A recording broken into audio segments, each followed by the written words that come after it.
요한복음 14장 16절에서 17절 말씀을 다시 한번 읽어 봐 드리겠습니다. 내가 아버지께 구하겠으니 그가 또 다른 보혜사를 너희에게 주사 영원토록 너희와 함께 있게 하시리니 저는 진리의 영이라 세상은 능히 저를 받지 못하나니 이는 저를 보지도 못하고 알지도 못함이라. 그러나 너희는 저를 아나니 저는 너희와 함께 거하시며 또 너희 속에 계시겠습니다. 아멘. 아멘. 여기 지금 이 구절에도 나와 있습니다만 우리가 뭘 볼 수 있겠습니까? 보혜사를 너희에게 주사 영원토록 너희와 함께 있게 하시겠다. 그죠? 신앙생활이란 뭐겠습니까? 우리가 하나님을 떠나서 문제가 생겼으니 다시 하나님께 돌아오는 게 신앙의 전부가 되겠죠. 근데 우리가 하나님께 돌아가고 싶어도 돌아갈 수가 없단 말이에요. 이미 지어진 죄 때문에. 그죠? 그래서 하나님이 어떻게 특단의 조치를 취하십니까? 아들 예수님을 이 땅에 보내셔서 우리의 죄를, 가로막혀 있던 죄를 대신해서 죄값을 치루어 주시는 것이죠. 그게 십자가와 부활이 아니겠습니까? 그죠? 그분이 우리를 위해 죽으시고 우리를 위해서 부활하셔서 이제 우리 심령 속에 직접 찾아와 주셔서 이제는 어떻게 하시겠다? 다시는 영원히 헤어지지 않겠다. 이제 그 마음, 그죠? 그런 사랑으로 우리에게 찾아와 주시지 않습니까? 그걸 16절에서는 뭐라고 표현하고 있느냐? 그죠? 다른 보혜사를 너희에게 주셔서 영원토록 너희와 함께 하시겠다. 이렇게 이제 표현을 하고 있는 것이죠. 이제 말씀을 드리지만 저 자신부터 고백합니다만 언제나 문제가 뭐냐 하면 예수님을 잊어버린다는 거죠. 말씀을 잊어버리는 것이죠. 그죠? 예수님의 주도하심을 잊어버리는 게 늘 문제예요. 그죠? 그래서 항상 이렇게 예수 안에 딱 있으면 다시는 죄를 범치 말아야 되는데 저 같은 경우만 봐도 그죠? 다시는 죄를 범치 않는 게 아니라 예수님을 잊어버리는 순간 내가 주인 된 순간이죠. 또 다시 죄를 범하게 되고 하나님의 마음을 이렇게 아프게 해드리고 또 여러 사람들의 마음을 아프게 해드리고 여러 가지 많은 일들이 발생하지 않겠습니까? 제 경우만 봐도 이제 그런 모습을 우리가 보게 되면서 이게 언제나 사람들의 문제다. 그죠? 그래서 매 순간 우리와 함께 하시는 그 하나님을 잊지 않고 그분을 늘 바라고 그분을 의지하고 매 순간. 그래서 우리가 예전에 우리 이렇게 합시다. 우리 이렇게 한번 해봅시다. 그래서 예수님을 하루에 1000번을 불러봅시다. 그죠? 만약에 예수님을 그냥 숫자라도 예수님을 만약에 하루에 1000번을 부른다면 훨씬 더 예수님을 잊어버릴 수 있는 시간들이 줄어들지 않을까? 이제 그런 생각이 들곤 합니다. 예수님을 1000번 부르자는 얘기는 매 순간 예수님을 인식하자. 나의 주인이고 내 삶의 모든 걸 인식하자. 이제 그런 의미에서 예수님을 이제 이렇게 부르자. 이제 그런 거였죠. 이제 그분, 그 말씀 안에 내가 이렇게 처박혀 사는 삶. 말씀이 나를 주도할 수 있도록 내어드리는 삶.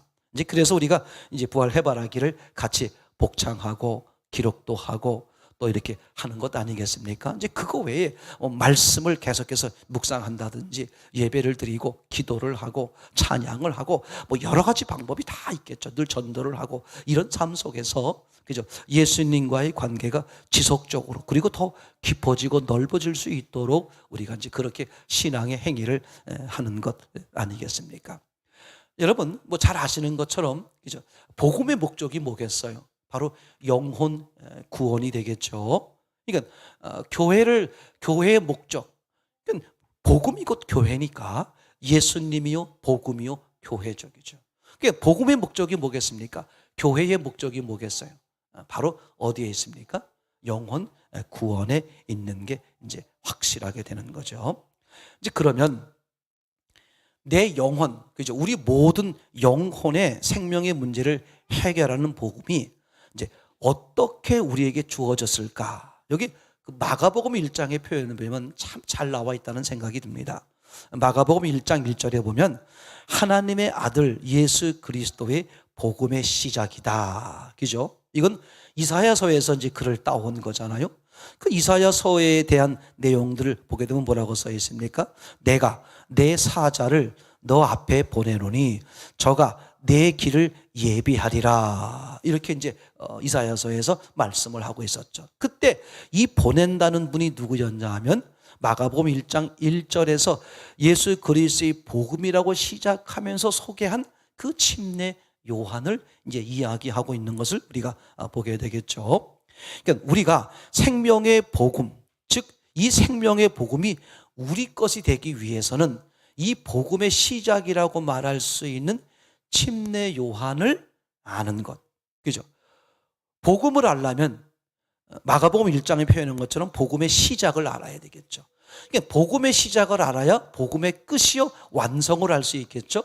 근데 복음의 시작을 선지자요 사람으로 표현한 게 누구냐면 침례 요한이다 이거죠. 그러니까 복음의 시작이라 그러면서 왜 침례 요한이 등장하는 걸까? 즉 하나님이 침례 요한을 등장시킴으로써 즉 복음, 즉 하나님의 의도가 무엇인지를 우리에게 알게 하려고 그러는 거잖아요. 그래서 우리는 이렇게 복음을 알 때 뭐가 중요하다? 이 침례 요한이 무슨 일을 했나? 왜 보냄을 받았나? 이거 아는 게 대단히 중요하다. 이제 그렇게 말씀을 드리곤 했죠. 일명 침례 요한을 뭐라고 말하냐면 주의 길을 예비한다 이렇게 표현하잖아요. 그래서 주의 길을 예비하는 침례 요한 이렇게 이제 말하죠. 여러분 당시에 이스라엘 백성들은요 하나님이 어디 계신다고 믿었습니까? 바로 저 예루살렘 성전에 계신다고 믿은 거거든요. 그러니까 내 집도 아니고 옆집도 아니고 누구네 집도 아니고 반드시 하나님은 어디 계신다? 저 거룩한 예루살렘 성전에 하나님이 계신다. 이렇게 생각을 하고 있었단 말이죠. 근데 이제 지금 하나님의 큰 계획은 뭐였습니까? 하나님이 인간의 모습으로 우리를 직접 찾아오시는 거란 말이에요. 근데 그 당시에 이스라엘 백성들은 누가 뭐래도 하나님은 어디에 계신다? 저 거룩한 예루살렘 성전에 계신다. 그러니 하나님이 아무리 내게 오시기 위해서 직접 나타나신다고 한들 사람들은 그걸 받아들이기가 어렵다. 그죠? 이런 문제가 있는 거죠. 그래서 침례 요한이 등장하게 되는 거죠. 아니, 예수님이 메시아인데 오시는데 그냥 오시면 될 텐데 왜 오시는 분을 그냥 오시면 될 텐데 그 메시아가 오시기 전에 침례 요한이라는 분을 먼저 보내서 메시아가 오실 수 있도록 즉 주의 길을 예비하는 일을 먼저 하셔야만 했을까? 그죠? 다른 이유도 있을 수 있겠지만 우리가 가장 중요하게 생각하는 첫 번째 문제가 뭐였습니까? 그 당시 이스라엘 백성들의 마음에는 생각에는 뭐였다? 하나님은 무조건 어디 계신다? 저 예루살렘 성전에 계신다. 그러니 아무리 하나님이 직접 나타나신다고 한들 그죠? 그래서 그분이 내 마음의 문을 두드리신들 소용이 없단 말이죠. 그죠? 이제 그래서 하나님이 침례 요한을 먼저 보내서 주의 길을 예비하게 되는데 그 침례 요한이 주의 길을 예비하는 내용이 뭔지를 아주 보시면 복음이 더 확실하게 명확하게 되겠죠. 그렇죠? 그래서 이제 그 일을 위해서 침례 요한이 오시게 되었는데 그 침례 요한이 하신 일을 한마디로 표현하면 뭐였습니까? 죄 사함의 침례를 베푸는 거였다. 그죠? 당시에 그죠? 죄 사함을 받는 방법이 뭐였습니까? 이제 흠이 없는 그죠? 이런 짐승 양을 가지고요. 성전에 그 제사장에게 가는 거잖아요. 그래서 속죄 제사를 드릴 때 그죠? 자기 죄를 고백하고 그래서 속죄 제사를 드리면서 그 양에게 자기 죄를 전가하고 양을 잡아서 그 피를 흘리면 그 제사장이 피를 받아서 제단에 뿌리고 이러면 이런 속죄 제사의 과정을 거쳐서 이제 속죄사함을 받았단 말이에요. 근데 무슨 일이 벌어졌어요? 침례 요한이 그죠? 침례 요한이 오셔서 뭐라고 말해요? 다 내게로 와서 죄 사함을 받으라는 거야. 물론 요한복음 표현에 의하면 하나님이 그렇게 하신 거죠. 그래서 높은 사람이든 낮은 사람이든 상관없이 모든 사람들이 침례 요한에게 나와서 무슨 일이 벌어졌어요? 자기 죄를 고백하고요. 그리고 그 침례를 받음으로써 죄 사함을 받는 일이 생겼단 말이에요. 이게 참 신기한 일이죠. 그런데 그렇게 되다 보니까 자연스럽게 무슨 문제가 발생했어요? 사람들이 성전에 안 가게 되잖아요. 가서 속죄제사를 드릴 이유가 없는 거고요. 그러다 보니까 침례 요한에게 나와서 전부 자기 죄를 고백하고 침례를 받음으로 죄 사함 받게 되다 보니까 자연스럽게 무슨 일이 벌어졌느냐? 아니, 제사가 필요가 없게 된 거야. 속죄제사를 드릴 필요가 없는 거야. 뿐만 아니라 속죄제사를 드리지 않게 되니까 제사를 주관하는 제사장이 필요가 없어지게 된 거예요. 그럼 속죄제사도 안 드리고 제사장도 필요가 없으니 성전에 갈 일이 없단 말이에요. 그러니까 성전이 자연스럽게 뭐예요? 필요가 없게 되는 거죠. 이게 아주 중요한 핵심입니다. 그러니까 침례 요한의 죄 사함의 침례를 통해서 모든 사람들이 너나 할 것 없이 다 요한에게 나와서 죄를 고백하고 침례를 받음으로 죄 사함 받는 과정을 통해서 자연스럽게 성전, 제사장, 제사가 뭐가 돼버렸어요? 자연스럽게 폐지가 돼버렸어. 그러니까 모든 사람들이 신앙의 대상, 하나님 그러면 예루살렘 성전, 이렇게 여기고 있던 사람들이 이제 성전과 뭐가 돼버렸어요? 가야 할 필요나 이유를 못 가지게 된 거예요. 그래서 침례 요한을 통해서 무슨 일이 벌어졌느냐? 자연스럽게, 그죠? 뭐가 폐지가 돼버렸어요? 성전의 역할이 폐지가 돼버린 그런 문제가 이제 돼버린 거잖아요. 요게 침례 요한이 하는 주의 길을 예비하는 거다. 그러니까 이런 말이죠. 그 당시에, 그죠? 하나님 오시는 메시아, 다 그러면 어디를 바라봤어요? 예루살렘 성전을 바라보고 있었는데 이 침례 요한의, 그죠? 제사함의 침례를 베푸는 과정을 통해서 성전, 제사장, 제사가 자연스럽게 폐지, 필요 없게 돼버리니까, 그죠? 사람들이 예루살렘 성전을 향해 있던 신앙의 시선, 시각이 뭐가 돼버린 거예요? 다 끊어진 거죠. 그래서 이제 그 백성들이 요한에게 뭐라고 물어봅니까? 아니, 그러면 당신이 바로 메시아입니까? 이렇게 되잖아요. 그때 이 침례 요한이 한 말이 뭐였습니까? 나는 아니고 내 뒤에 오시는 분, 그죠? 그는 나보다 능력이 많으시니 나는 그의 신발끈을 풀 수 없을 정도로 그분은 어마무시한 분, 즉 하나님이요 하나님의 아들이다, 이렇게 말씀하는 거죠. 나는 물로 침례를 주거니와 그분은 성령으로 침례를 주실 분, 이렇게 지금, 그죠? 사람들이 그럼 당신이 메시아야? 그렇게 혼란하고 있을 때 오늘 요한의 입을 통해서 내가 아니고 내 뒤에 오시는 분, 그래서 모든 백성들로 하여금 예루살렘 성전에서 어디로 향할 수 있도록, 예수님께로 향할 수 있도록, 그게 주의 길을 예비하는 아주 이제 중요한 요소가 됐던 것이죠. 우리도 마찬가지입니다. 그죠? 우리도 어떻게 돼요? 신앙에 있어서 다른 것들, 다른 주변의 것들, 다른 종교가 됐든 또는 주변의 것이 됐든 거기에 시선이 가 있는 곳에서 어디에 시선으로 가야 된다? 바로 우리를 위해 죽으시고 우리를 위해 부활하셔서 우리 심령에 찾아오시려고 하시는 그 예수님께 시선이 모아져야 된다. 그래서 그 주의 길을 예비하러 오신 침례 요한이 광야에서 외치잖아요. 뭐라고 외쳤습니까? 너희도 주의 길을 예비. 그 신기하잖아. 아니, 당신이 주의 길을 예비하러 오셨다고 성경에 기록되어 있는데 또 이분이 광야에서 소리가 있다, 이 요한의 소리에 의하면 뭐라고 말합니까? 주의 길을 예비하라. 즉 주의 길은 누가 예비하는 거다? 각자가 예비하는 거다. 그래서 침례 요한의 모델을 보여주는 것이죠. 다른 데 시선이 가 있던 것을 전부 끊고 모든 시선이 어디로 가야 된다? 나의 시선이 어디로 가야 된다? 찾아오신 예수 그리스도께 시선이 가야 된다. 크게 주의 길을 예비하는 것이다. 이렇게 되겠죠. 자, 이제 거기까지 보게 되었으면 침례 요한을 이걸 더욱 설명하기 위해선 성찬식과 세족식에 대한 이야기를 할 필요가 있다고 생각이 되어집니다. 그러니까 성찬식과 세족식을 베푸시는 예수님, 어떤 의도로 이렇게 하시느냐는 얘기를 보려고 그러는 거예요. 침례 요한이 복음의 시작이라면 예수님은 복음의 끝이요, 복음의 완성이요, 그리고 복음의 핵심이라고 말할 수 있겠죠.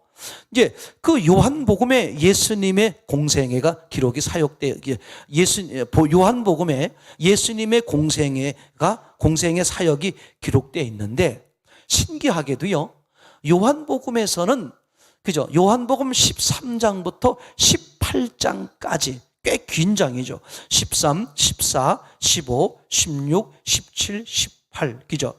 이 긴 장이 요한복음이 전체에서 이 긴 장, 여러 장을 할애해서 예수님의 한날밤 사건을 기록하고 있죠. 그러니까 다른 복음서에서는 예수님의 다양한 일들을 기록하고 있는데, 요한복음에서는 예수님의 일대기를 기록하고 있는데, 그중에 많은 장수를 할애한 사건이 뭐였냐면 요 하룻밤 사건을 이렇게 길게 기록하고 있어요.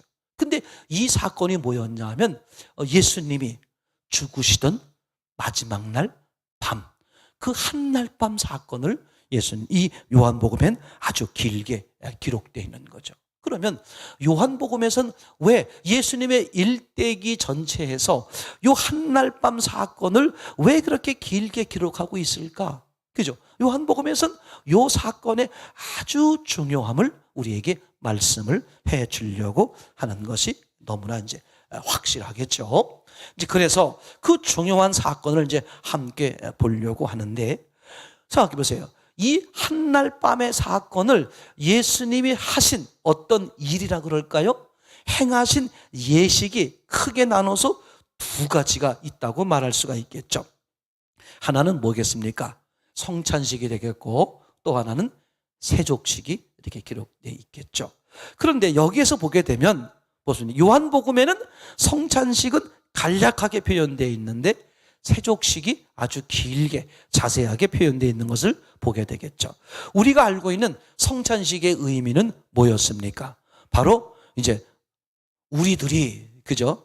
이 무리들이 예수님이 주신 그 떡을 먹으면서 그 떡이 예수님 자신의 몸이다, 이렇게 말하잖아요. 그러니까 그 떡을 받아 먹는 걸 통해서, 그 떡을 받아 먹으면 떡이 실제 내 몸 안에 있잖아요. 그것처럼 예수님은 영이시지만 예수님을 주인으로 받아들이면 그분이 실제요 실체로, 즉 떡처럼 실체요 실제로 너희 안에, 그죠? 우리 몸 안에, 우리 심령 안에 실제로 계신다. 그게 성찬식의 의미가 되겠죠. 그러면 성찬식에 이어서 하게 된 일명 세족식이라고 말하는 것은 무슨 의미가 되겠느냐? 이건 이런 의미가 되겠죠. 아니, 지금 요한복음 14장 16절 17절에 오늘 우리가 본문으로 삼고 있는 것처럼, 그죠? 지금 예수님이 하신 말씀입니다. 뭐라고 말하겠습니까? 내가 아버지께 구하겠다. 다른 보혜사를 너희에게 주셔서 너희와 영원토록 함께 있게 하겠다. 이것을 성찬식으로 말하면 이런 얘기입니다. 하나님의 영이, 즉 예수님이, 즉 성령께서 너희 안에 들어와서 어떻게 있는다? 너희 안에 들어와서 잠깐이 아니라 영원토록 계시겠다. 그게 하나님의 계획이잖아요. 창세기 2장 7절로 말하면 원래 하나님이 계획했던 그 모습으로 돌아오는 거잖아요. 그죠? 이제 그런데 이걸 쉽게 사람들이 받아들이기가 어렵다. 왜 그렇습니까? 아니, 그렇게 거룩하신 어마무시한 창조주 하나님이 툭하면 죄를 짓고, 저처럼 툭하면 죄를 짓고, 툭하면 넘어지고, 툭하면 악한 그런 저 같은 죄인의 심령에 잠깐도 아니고 영원토록 함께 계신단 말입니까? 이게 참 받아들이기가 너무 어렵잖아요. 그죠? 왜냐하면 내가 알거든요. 나는 얼마나 추하고 얼마나 더럽고. 그런데다가 나는 피조물이고. 근데 저분은 거룩한 데다가 창조주이시고. 근데 완전 거룩하고 완전 창조주이신 그분이 피조물에 불과한, 그리고 맨날 죄 덩어리 속에서 묻혀 사는 내 속에 들어와서 어떻게 잠깐이 아니라 영원토록 계셔 주시겠다는 게 쉽게 받아들여지기가 어려웠을 것이다. 그죠? 그래서 예수님이 그날 밤에 설명한 장면, 성찬식.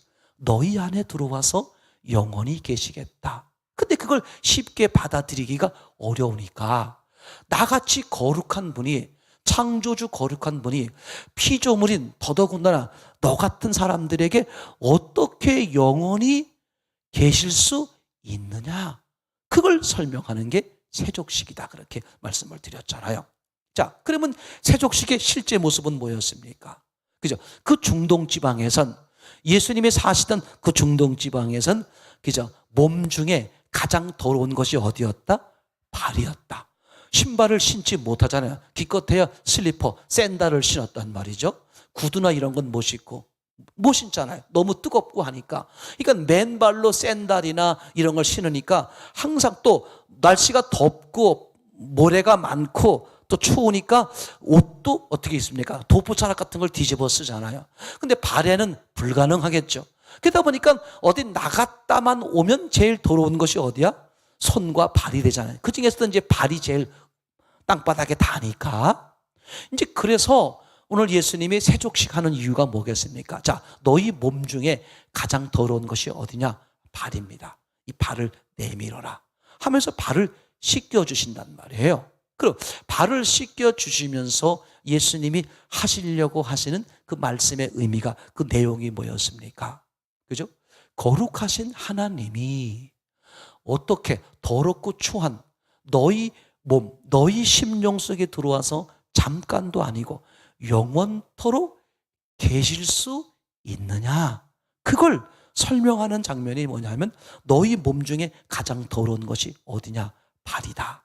그럼 내가 발을 씻기겠다. 발을 내밀어라. 그래서 베드로 이하 제자들이 발을 내밀어 발을 씻기는 장면이 나오잖아요. 그럼 그렇게 하신 이후에 가장 첫 번째 포인트는 뭐였습니까? 너희 심령 속에 들어오신 하나님, 이 예수님이 어떻게 영원히 계실 수 있느냐? 무슨 뜻입니까? 너희가 죄를 지을 때마다 더러운 거잖아요. 그 죄를 매일매일 씻기시는, 너희 발 씻기듯이 그 죄를 씻어주시는 그 마음으로, 그죠? 실제로 예수님의 십자가가 그거 아니겠습니까? 예수님의 십자가가 우리의 잠깐의 죄를 해결하는 게 아니라 과거, 현재, 미래 통틀어 모든 죄를 해결하시는 게 예수님의 십자가 아니겠어요? 그러니까 그 십자가를 지시는 심정으로 너희가 또 죄를 지어도, 그죠? 의미가 그런 거잖아요. 매날 죄를 지을 때마다 즉각 그 죄를 씻기시는 심정으로 너희 안에 영원히 계셔 주시겠다. 그래서 이게 요한복음에서 이 사건, 그날 밤 벌어졌던 사건, 이 성찬식과 세족식의 사건, 성찬식은 주로 마태, 마가, 누가에 자세히 기록되어 있죠. 그리고 요 세족식은 요한복음에만 기록되어 있는 것을 보게 될 수 있죠. 그럼 두 가지를 합쳐놓으면 이제 복음이 되는 거잖아요. 그죠? 예수님이 들어오신다는 것, 들어오셔서 영원히 거하신다는 것. 그죠? 이게 지금 우리에게 확실히 말해 주는 것 아니겠습니까? 그죠? 자, 그런데 이제 여기서 이 보혜사라는 단어가 나온단 말이에요. 그냥 성령 이렇게 말씀하시지 않고 보혜사, 성령 내지는 보혜사. 14장 16절, 내가 내 아버지께 구하겠으니 그가 또 다른 보혜사를 너희에게 주사 영원토록 너희와 함께 있게 하시겠다. 여기서 또 다른 보혜사 이렇게 말씀하신단 말이죠. 근데 이분이 사실 앞뒤 내용을 보면 누군지 알 수 있어요. 바로 성령님이죠. 근데 성령님은 어떤 분이에요? 창조 이전부터 계셨고 창조 때부터 역사하고 계셨던 분이죠. 근데 왜 예수님은 지금 다른 보혜사라고 말씀을 하고 있는 걸까? 첫째, 왜 보혜사라고 했을까? 두 번째는 왜 다르다 이렇게 표현을 했을까? 그죠? 그러니까 예수님이 십자가에 죽으시고 부활하셔서 그죠? 승천하셨다가 영으로 강림하셔서 사람의 심령 속에 들어오시잖아요. 그 심령 속에 들어오시는 예수님, 하나님, 성령님, 그 들어오시는 성령님을 보혜사라고 지금 예수님이 말씀하고 있단 말이죠. 그러니까 보혜사라는 의미는 돕는 자, 그런 말이 되겠죠. 항상 이걸 심하게 말하면 이런 뜻이에요. 요한복음 14장 16절에 너희에게 주셔서 영원히 너희와 함께하게 했으니까, 그런 의미에서 보혜사라는 것은 그죠? 너의 것이 되겠다. 다시 말하면 항상 내 편이, 너의 편이 돼주겠다. 그런 의미가 되는 거잖아요. 그러니까 십자가에서 죽으시고 부활하신 후에 그 성령님, 오시는 성령님은 항상 누구 편이 돼준다? 내 편이 돼준다. 그런 의미의 표현으로 보혜사. 근데 왜 다르다고 말했을까? 그죠? 그 전에도 창조 때, 창조 이전부터 성령이 계셨고 창조 때에도부터 계속 성령이 역사하셨는데, 그동안에 역사하신 성령님은 주로 어디서 역사하시는 거였어요? 바깥에서 역사하시는 거였다. 그죠? 그 시므온 사건에서도 나옵니다. 누가복음 2장 25절에 보면 예루살렘에 시므온이라 하는 사람이 있으니 이 사람이 의롭고 경건하여 이스라엘의 위로를 기다리는 자라. 성령이 그 위에 계시더라. 그래서 그 어린 예수님이 성전에 왔을 때 단박 알아보잖아요. 그러면 이 시므온이 어떻게 알아봤다? 성령이 역사에서 알아봤다. 근데 성령이 어디 계셨다? 시므온 위에 계셨다. 그렇게 표현하잖아요. 그러니까 성령께서는 늘 이 땅에서 사람들에게 역사하고 계셨는데 어디 계셨다? 주로 바깥에서 잠시 이렇게 역사하실 뿐이지 늘 바깥에 계신 거였다. 그런데 예수님이 우리의 죄를 해결하기 위해 죽으시고 부활하신 후에는 이 성령님이 다른 성령님의 모습을 띠게 됐다. 뭐 능력이 다르고 하나님이 다르고 그런 뜻이 아니라 같은 하나님, 같은 성령님이신데 뭐가 다르냐? 우리 심령 속에 직접 들어오실 수 있는 분으로 바뀌었다. 얼마나 놀라운 사건이에요. 그죠? 그럼으로써 어떻게 됐습니까? 그 이전에 바깥에서 역사하시는 성령님과 다르게 다른 보혜사 이렇게 표현하고 있는 걸 우리가 확실하게 알 수가 있겠죠. 이 점을 여러분 명백히 이렇게 보셔야만 하게 되겠습니다. 참 놀라운 사실이에요. 참 엄청난 사실이죠. 그래서 우리는 항상 이분을 기억하는, 이분은 뭐다? 보혜사다. 나와 함께 하시는 분, 영원히 함께 하시는 분이다. 얼마나 감사해요. 내가 그죠? 어떤 경우에 있더라도 항상 내 편 돼 주시는, 그죠? 그래서 나를 위해 주시는, 내가 잘못된 길로 가면 옳은 길로 끌어주시고 붙들어 주시고 또 나를 격려해 주시고 칭찬해 주시고 이렇게 해 주시는, 항상 내 편, 내가 하나님 앞에 하고 하나님 앞에 바르게 쓸 수 있도록 항상 나를 도와주시고 이끌어주시고 채워주시는 그분이 우리에게 있단 말이죠. 그러니까 우리는 세상에서 두려워할 이유도 없고 넘어질 이유도 없고, 넘어졌다가도 다시 쉽게 회복할 수 있는 거죠. 누구 때문에? 어떤 사람 때문이 아니라 바로 이분 때문에 말이죠. 이분이 16절 그렇게 약속하셨어요.